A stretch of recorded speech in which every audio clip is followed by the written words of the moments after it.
السلام علیکم. یہ ویڈیو میسج میرا بالخصوص پی ایم ایل این کے دوستوں کے لیے ہے کہ یار براہ مہربانی آپ نے اپنی قیادت کے ساتھ یہ دو باتیں شیئر کرنی ہیں. میں پی ایم ایل این کے معاملات میں نہیں بولتا، لیکن آج یہ آپ کو بتانا بہت ضروری ہے کیونکہ میں پی ٹی آئی کا طریقہ واردات A to Z مکمل جانتا ہوں. مجھے پتہ ہے یہ لوگ کیسے آپریٹ کرتے ہیں.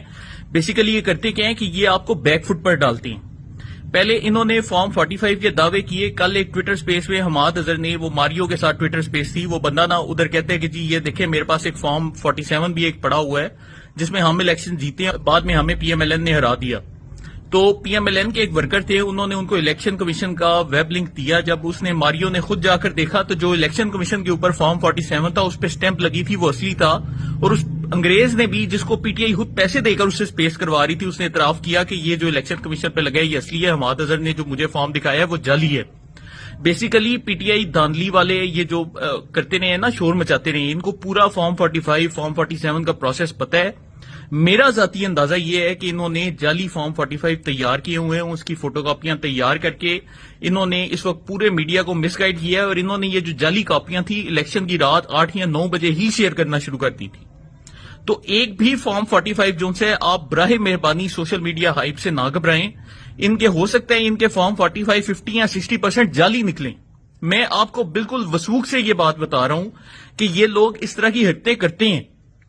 اور دوسری میری گزارش یہ ہے کہ براہ مہربانی اگر آپ بیک فٹ پر بیٹھے رہیں گے، اگر آپ پریشان ہو کر بیٹھ جائیں گے کہ جی یہ کیا ہونے جا رہا ہے، تو آپ ابھی بھی حکومت بنانے کی پوزیشن میں ہیں. پاکستان کی 2/3 عوام نے ان کو ریجیکٹ کیا ہے. آپ کو کل ضرورت ہے اس بات کی کہ آپ کل جائیں اور عدالتوں میں ان کے 30 حلقوں کو چیلنج کریں. اور براہ مہربانی جہاں پر بھی ان کی لیڈ جون سی آپ سے تھوڑی سی زیادہ ہے، چاہے وہ خیبر پختونخوا ہو، آپ پیچھے نہ بیٹھیں، آپ جا کر ان کو چیلنج کریں.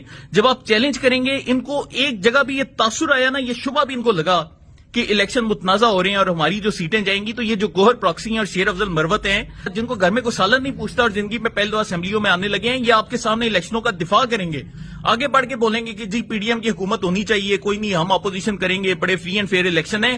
تو آپ لوگ پلیز گھر میں نہ بیٹھیں. اس طرح اگر آپ بیٹھے رہیں گے تو ادھر خانہ جنگی والی صورتحال پیدا ہوگی. یہ لوگ چاہتے ہی ہیں کہ آپ کو بیک فٹ پہ رکھ کر حکومت کریں.